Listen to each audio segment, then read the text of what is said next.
Halo Sobat Noba, melanjutkan cerita dari episode sebelumnya ya. Pada saat ini ratusan pedang tajam yang membawa suara tajam menghujani ke arah Xiaoyan. Namun saat ini suara tua yang membosankan namun menggemparkan tiba-tiba bergema di seluruh area. Nyah! Perubahan mendadak yang tidak terduga ini juga menyebabkan hati Jianming dan yang lainnya terkejut. Namun pada saat mereka pulih, mereka hanya bisa melihat bahwa hujan pedang ke langit meledak dengan cepat. Bum bum bum. Dalam waktu beberapa saat, ratusan pedang yang akan membunuh Xiaoyan bagaikan balon yang telah ditiup dan meledak. Mereka dengan cepat dimusnahkan, berubah menjadi titik cahaya energi yang perlahan menghilang. Adegan yang begitu mengejutkan menyebabkan rasa dingin muncul di hati setiap orang yang hadir. Sulit membayangkan pedang yang diaglomerasi oleh elit Dodi sekali lagi telah dipatahkan. Semua orang di luar medan pertempuran tanpa sadar mulai berbisik satu sama lain, menyebabkan suasana di medan pertempuran secara bertahap menjadi lebih serius. Dibandingkan dengan keterkejutan di hati semua orang di luar, wajah Jianming yang merupakan pemilik pedang tampak sangat serius. Tidak perlu mengatakan apapun, kekuatan orang yang menyerang kemungkinan besar setidaknya berada di kelas Dodi. Selain itu berdasarkan tebakan Jianming, kemungkinan besar kekuatan orang ini tidak lebih lemah dari mereka berempat. Sial, siapa sebenarnya orang ini? Sejak kapan wilayah barat memiliki elit tambahan Dodi yang kekuatannya sebanding dengan kita? Jangan bilang orang ini adalah seseorang yang dari pavilion awan tersembunyi. Jianming berkata dengan heran. Wu Jitian dan orang lain di belakangnya juga dengan cepat menyapukan pandangan mereka ke area sekitar dengan tatapan serius. Seolah-olah mereka ingin menemukan orang yang menyerang. Pada saat ini hati Chen Zhen juga sangat terkejut. Orang ini sebenarnya mampu menghindari deteksi di bawah kekuatan spiritualnya yang kuat sebagai master formasi peringkat 5. Kekuatan orang ini sepertinya bukan sesuatu yang bisa dibandingkan dengan Chen Zhen dan yang lainnya. Jika dia tidak melakukan intervensi untuk menyelamatkan Xiaoyan sebelumnya dan malah langsung menyerang Chen Zhen, kemungkinan besar Chen Zhen saat ini akan terluka parah. Keringat dingin dalam jumlah besar tanpa sadar muncul di dahi Chen Zhen ketika dia memikirkan hal ini. Namun pada saat yang sama, jari tua seperti akar pohon Chen Zhen sedikit melengkung di bawah lengan bajunya. Doki diaglomerasi di telapak tangannya, kakinya mundur sedikit tanpa meninggalkan jejak dan mendekati formasi di belakangnya. Dia sudah bersiap. Jika pihak lain benar-benar ahli dari pavilion awan tersembunyi, dia harus terlebih dahulu menyandera Luo Jin di tangannya bahkan jika dia tidak membunuh Xiaoyan. Wu Jitian yang memiliki temperamen paling berapi-api lebih lugas, menangkupkan tangannya ke arah langit yang kosong. Bolehkah aku tahu siapa Anda? Jika memungkinkan, saya ingin mengajak Anda untuk menunjukkan diri Anda, ucap Wu Jitian. Seperti kata pepatah, seseorang tidak akan menampar wajahnya yang tersenyum. Sekarang Wu Jitian memperlakukannya dengan hormat. Eksistensi yang tidak dikenal itu tentu saja tidak akan terus bersikap kasar. Namun hasilnya tidak seperti yang diharapkan Wu Jitian. Bukan hanya tidak menyukainya, tetapi juga menyebabkan ekspresinya berubah. Sekarang aku akan memberimu dua pilihan.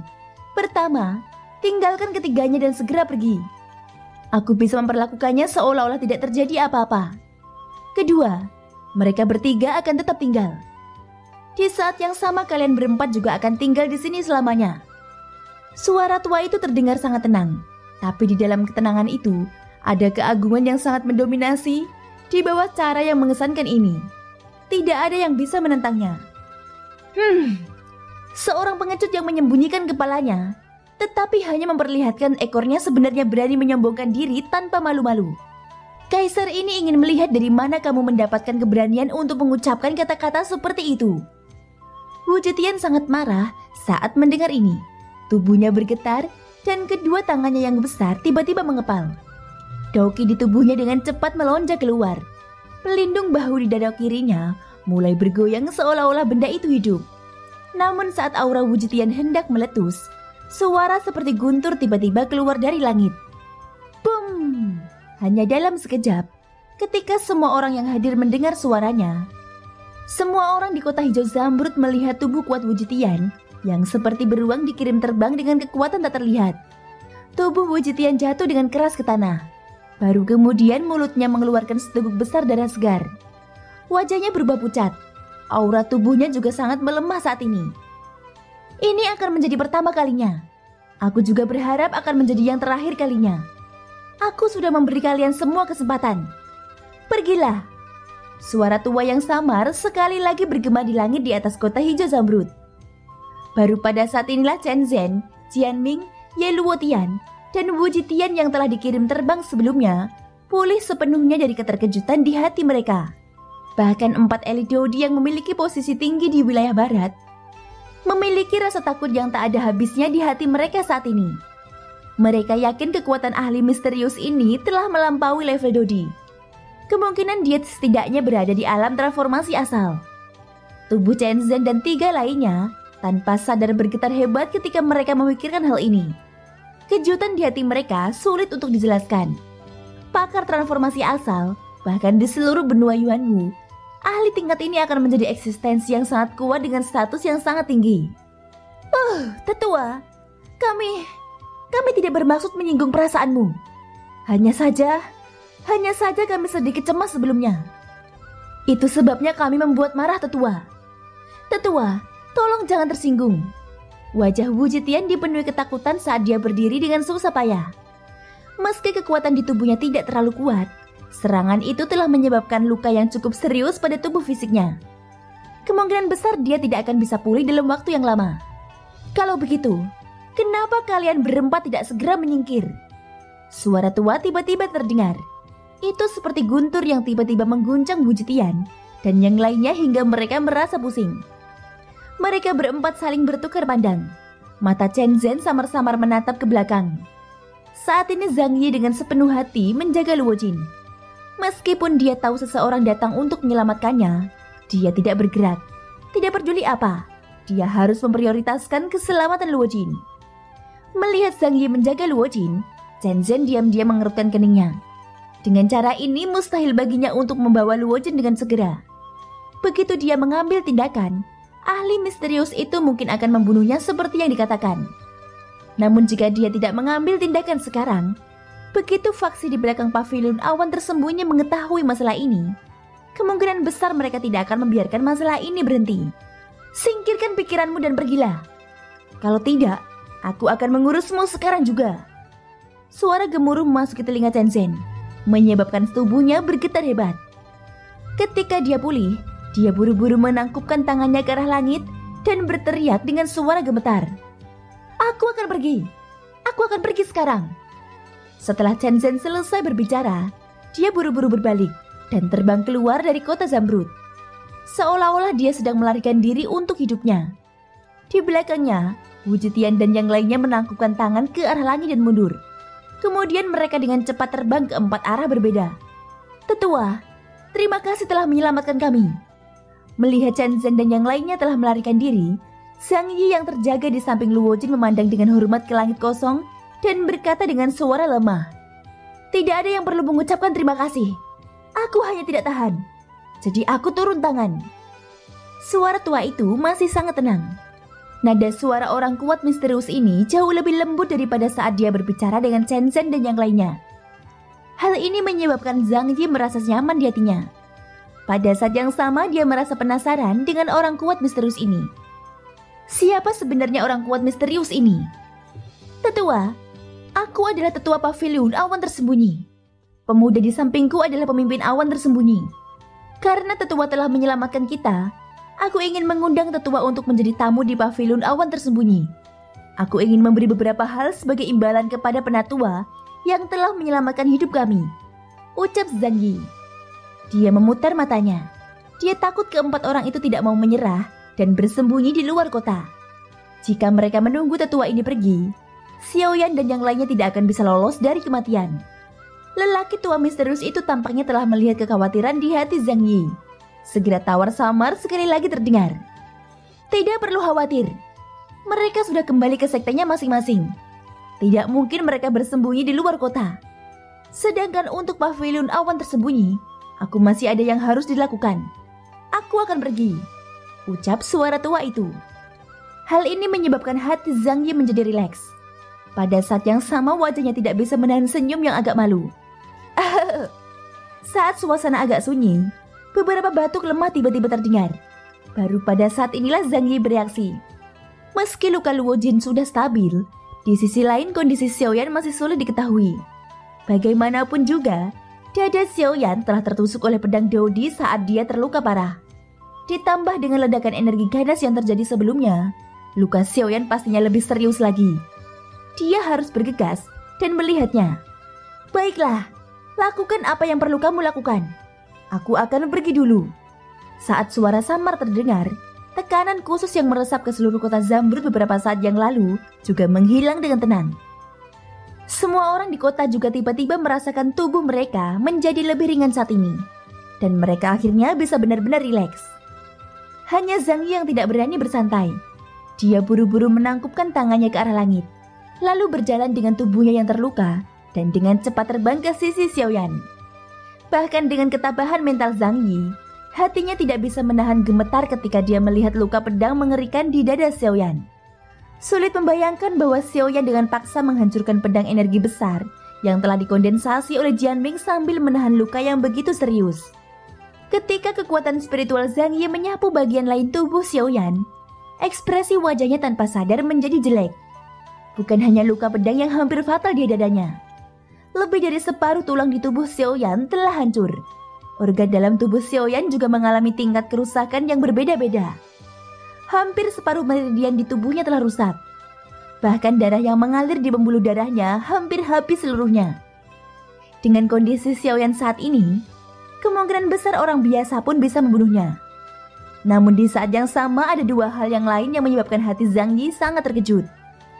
Pertama, ketika Zhang Yi memeriksa luka Xiaoyan, dia menemukan bahwa Xiaoyan telah mengkonsumsi pil tingkat Dodi terbaik untuk menyembuhkan lukanya. Zhang Yi dengan hati-hati mengingat adegan pertarungan Xiaoyan sebelumnya. Dia tidak punya waktu untuk meminum pil tersebut. Dan Zhang Yi tidak melihat Xiaoyan meminum pil tersebut. Jika itu masalahnya, lalu siapa yang meminumkan pil untuk Xiaoyan? Kedua, selain pil, tubuh Xiaoyan sebenarnya mengeluarkan beberapa jenis api surgawi yang secara terpisah menyembuhkan tubuh dan jiwa Xiaoyan. Hal ini menyebabkan Zhang Yi tanpa sadar merasa iri. Pada saat Zhang Yi mengendalikan tubuh Xiaoyan dan Luo Jin yang terluka parah dan kembali ke pavilion awan tersembunyi, kota hijau Zamrud yang telah hancur total menjadi hidup. Dalam waktu singkat, nama Xiaoyan telah terukir kuat di hati setiap orang di kota Zamrud. Bahkan wajah para ahli bandi dipenuhi dengan keterkejutan saat mereka mengingat pertempuran besar sebelumnya. Meskipun Xiaoyan belum menang dalam pertempuran besar sebelumnya, fakta bahwa dia selamat dari serangan Dodi sudah cukup untuk membuat mereka tergerak secara emosional. Menggunakan tubuh bandi untuk melawan Dodi. Berapa banyak orang di seluruh benua yang bisa mencapai kepahlawanan seperti ini? Paling tidak, orang lain yang hadir tidak memiliki keberanian dan kemampuan untuk menghadapi Dodi. Apalagi bertukar pukulan dengan Dodi. Dalam beberapa hari singkat, berita tentang pertempuran besar Xiaoyan menyebar tidak hanya di kota Zamrud, tetapi juga di lebih dari 10 kota dengan berbagai ukuran di wilayah barat. Dalam sekejap, nama Xiaoyan telah meninggalkan kesan yang sangat mendalam di hati sebagian besar orang di wilayah barat. Di saat yang sama, Xiaoyan juga menjadi incaran banyak orang. Bahkan beberapa ahli bandi yang membanggakan kekuatan mereka sudah mulai mencari Xiaoyan di seluruh wilayah barat. Meskipun mereka tidak berani mengatakan bahwa mereka akan menghadapi Dodi, mampu mengalahkan pria yang selamat dari serangan Dodi ini bisa dianggap sebagai pencapaian besar bagi mereka. Tentu saja di mata para kultivator perempuan itu, ceritanya berbeda. Sementara ketenaran Xiaoyan telah memberinya banyak pengejar, mata para wanita muda dan cantik itu dipenuhi dengan kekaguman. Bahkan ada beberapa yang bertengkar karena dia, menyebabkan ketenaran Xiaoyan melambung pesat dalam waktu singkat. Sejak zaman kuno, wanita cantik menyukai pahlawan. Mungkin inilah gambaran persis tentang Xiaoyan saat ini. Namun saat dunia luar dihebohkan dengan berita pertarungan besar Xiaoyan saat ini masih belum sadarkan diri. Wajahnya seputih salju dan tidak ada tanda-tanda dia akan bangun. Jika bukan karena nafas lemah di hidungnya, kemungkinan besar Zhang Yi pun tidak akan berani menjamin bahwa Xiaoyan masih hidup. Xiaoyan menderita cukup banyak luka dalam pertempuran besar ini. Hal ini terutama terjadi ketika segel pedang Jianming hampir merenggut nyawanya. Jika bukan karena api surgawi yang melindungi esensi Xiaoyan dari bahaya, Kemungkinan besar kekuatannya tidak akan meningkat bahkan jika dia cukup beruntung untuk bertahan hidup. Waktu berlalu dengan cepat dan 1 bulan telah berlalu dengan tenang. Luo Jin sudah pulih. Meski belum pulih ke kondisi puncaknya, itu hanya masalah waktu saja. Hal pertama yang dilakukan Luo Jin setelah pulih adalah menemukan Luo tua dari wilayah selatan dan memintanya untuk memusnahkan 4 sekte. Ini juga merupakan keputusan yang diambil Luo Jin selama pertempuran besar hari itu. Karena Xiaoyan, dia harus membuat keempat sekte membayar harganya. Sayangnya meskipun Luo Jin memang menggunakan Luo tua, hasil akhirnya tidak seperti yang diharapkan Luo Jin. Luo tua tidak memusnahkan keempat sekte tersebut. Sebaliknya dia menegur Luo Jin dengan keras. Di bawah tatapan Luo Jin yang agak sedih, wajah Luo tua tampak serius. Cedera yang terakhir ini begitu dalam, sehingga dia tidak bisa menahan diri untuk tidak mengeluarkan keringat dingin. Di saat yang sama Luo tua juga bersuka cita atas nama Xiaoyan. Pada saat seperti itu yang bisa menyelamatkan Xiaoyan bukanlah pil tingkat kaisar atau dodi, melainkan pil surgawi di tubuh Xiaoyan. Setelah itu, Luo tua tinggal di kota Zamrud selama 2 bulan. Namun selain pemulihan aura Xiaoyan secara bertahap, tidak ada perubahan lain. 2 bulan kemudian, Luo tua yang awalnya berencana untuk dengan sabar menunggu Xiaoyan bangun, terpaksa segera kembali ke wilayah selatan karena sebuah berita yang tiba-tiba. Ketika dia meninggalkan kota hijau Zamrud, Luo Jin dengan jelas melihat ekspresi yang sangat serius di wajahnya. Ekspresi Luo tua langsung membuat Luo Jin merasa tidak nyaman. Dia belum pernah melihat ekspresi seperti itu di wajahnya. Alasan mengapa Luo tua begitu cepat kembali ke wilayah selatan dengan ekspresi muram adalah karena sesuatu telah terjadi pada suku pohon spiritual. Dalam surat yang diterima Luo Jin dari King Mu menyebutkan bahwa ketika dia memasuki kedalaman ruang di dunia pohon spiritual, dia telah menemukan sesuatu yang seharusnya tidak ada. Karena itulah King Mu dan Luo tua menjadi sangat gugup. Itu adalah sepotong kecil kristal hitam pekat yang tampak seperti arang. Bentuknya agak tidak rata, seperti jatuh dari sesuatu. Di bawah penyelidikan King Mu, dia bahkan mendeteksi aura yang sangat familiar darinya. Dan inilah alasan mengapa ekspresinya berubah setelah mendengarnya. Aura ini berasal dari Heimu, yang telah dibunuh oleh Xiaoyan. Sepotong kecil kristal mirip arang ini adalah bagian kecil dari akar spiritual Heimu. Thank you guys sudah mendengarkan ceritaku di episode kali ini sampai akhir. Ikutin terus kelanjutan episode-episode berikutnya ya. Semoga hari kalian menyenangkan. Sampai jumpa dan bye-bye.